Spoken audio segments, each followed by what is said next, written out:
शायद कल तक अरविंद श्रीवास्तव को कोई नहीं जानता था, लेकिन मौजूदा वक्त में अरविंद श्रीवास्तव का नाम ऐसे गूंज रहा कि जैसे मानो चुनाव के पहले सियासी गलियारों में चुनावी नेताओं के गूंजते हैं।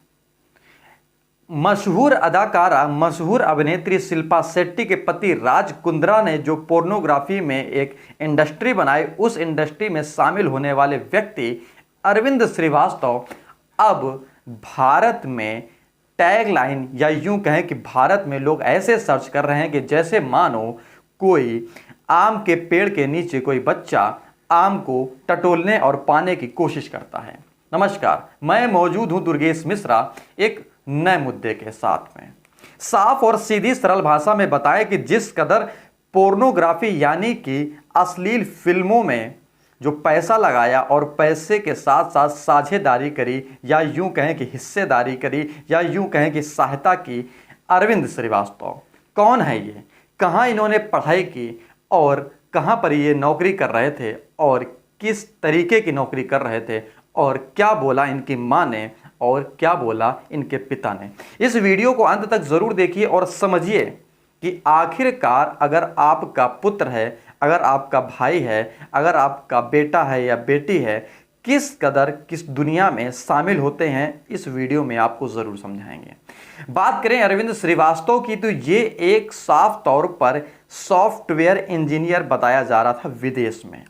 हालांकि ये बताया उनके पिता ने बोला और माँ ने बोला। इनकी अगर माँ की बात करें तो इनकी माँ का नाम है प्रेमलता और इनके पिता की बात करें तो इनके पिता का नाम है नर्मदा श्रीवास्तव। जब क्राइम ब्रांच की टीम उत्तर प्रदेश के कानपुर में पहुंची और कानपुर में श्याम नगर स्थित में इनके आवास पर पहुंची, तो तकरीबन कई घंटों की पूछताछ में जो सामने आया उसमें मुख्य बिंदु उनके पिता ने बोला, यानी कि नर्मदा श्रीवास्तव ने, कि मेरे बेटे को फंसाया जा रहा है।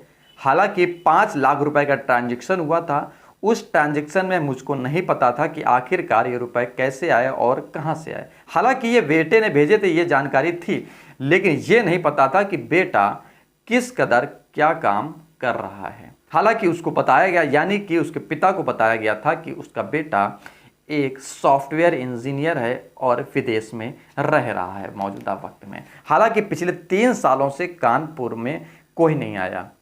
अरविंद श्रीवास्तव अपने बड़े भाई के नीचे छोटा भाई था और इनकी एक बहन भी थी। हालांकि सिर्फ हम अरविंद श्रीवास्तव की बात कर रहे हैं, इन्होंने क्या किया।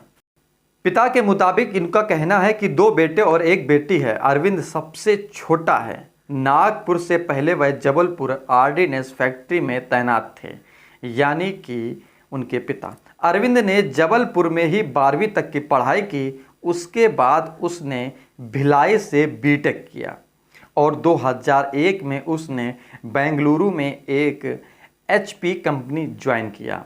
सन 2004 में वह कंपनी की तरफ से सिंगापुर शिफ्ट हो गया और 2001 से ही उसकी शादी, यानी 2001 में ही उसकी शादी कानपुर की बर्रा में रहने वाली हर्षिता से की गई थी। हालांकि ये इनके बाद में भी बेटी बेटा सब हुए, लेकिन मौजूदा वक्त की स्थिति में अगर हम बात करें तो अरविंद श्रीवास्तव एक ऐसा चेहरा बन चुका है जो शायद अब भारत में प्रचलित हो चुका है।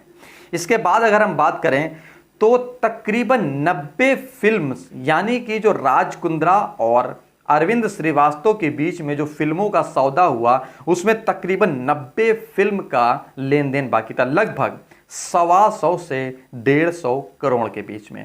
हालांकि राज कुंद्रा और उनके बीच में लेन देन पहले भी बना रहता था, लेकिन अब जब कहानी इतनी बिगड़ गई तो वाकई में अरविंद श्रीवास्तव के लिए हैरत का सो गई। अगर हम बात करें उनकी मां की प्रेमलता की, तो उन्होंने बताया कि मैं एक पेशेंट हूं बीपी की। उनसे पूछताछ कम की गई, लेकिन उन्होंने भी साफ किया है कि जो बेटा करता था उसकी जानकारी मुझ तक नहीं थी। ये तो रही अरविंद श्रीवास्तव की बात। अब आप समझिए जरा कि आपका बेटा, आपकी बेटी, आपका भाई अगर किस इंडस्ट्री में जाकर क्या काम करता है, शायद इसकी जानकारी आप तक पूरी नहीं होती होगी। लेकिन अगर आप ये वीडियो देख रहे हैं तो समझिए कि दुनिया कहां से कहां पहुंच गई है। सॉफ्टवेयर इंजीनियर बताने वाला पोर्नोग्राफी में शामिल हुआ, यानी कि अश्लील फिल्मों में शामिल हुआ, और अपने साथ साथ पूरे परिवार की जो उसने इज्जत का फालूदा किया है, या यूं कहें कि बदनामी की है, या यूं कहें कि दरकिनार किया है, या यूं कहें कि समाज से बहिष्कार किया है, उसके लिए सिर्फ और सिर्फ अरविंद श्रीवास्तव और राज कुंद्रा ही दोषी माने जाते हैं सामाजिक दृष्टि से। नमस्कार, अगर ये वीडियो आपको समझ में आया हो, कुछ जानकारी मिल पाई हो, तो लाइक कमेंट शेयर जरूर करें, और हाँ, कमेंट बॉक्स में ये ज़रूर बताएं कि आने वाले वक्त में अगर ऐसे बेटा और ऐसी बेटी निकलकर सामने आएंगे तो समाज का हिस्सा किस ओर अग्रसित होगा।